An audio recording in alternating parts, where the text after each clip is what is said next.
स्वागत छ मेरो मिनी भ्लगमा। आज चाहिँ हामी जङ्गलमा त्यो जङ्गलमा घाँस काट्नको लागि जाँदैछौँ। अनि हामी चाहिँ यहाँ हाँसी माझ्दैछु।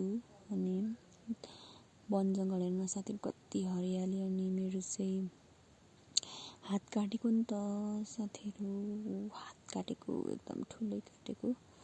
अनि मैले चाहिँ आफ्नो पछ्यौरा काटेर, नयाँ थियो नि त, त्यही पनि मैले काटेर लगाइदिएँ।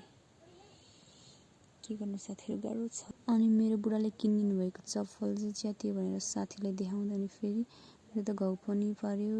एक ठाउँमा ठुलो, एक ठाउँमा सानो, एक चप्पल पनि च्यातियो। मेरो त ब्याड लक रहेछ भन्दै साथीलाई सुनाउँदा नि साथी भनेर हाँस्दै। अनि तलबाट चाहिँ फुपू, विजय, फुपू दुईवटा सासू, एउटा चाहिँ देवर बाबु आउँदै। अनि माथि चाहिँ फेरि देवर बाबु। अनि हामीलाई चाहिँ एकदम भोक लागेको थियो नि त, त्यही भएर खाजा खाँदै थकाइ पनि मार्दै।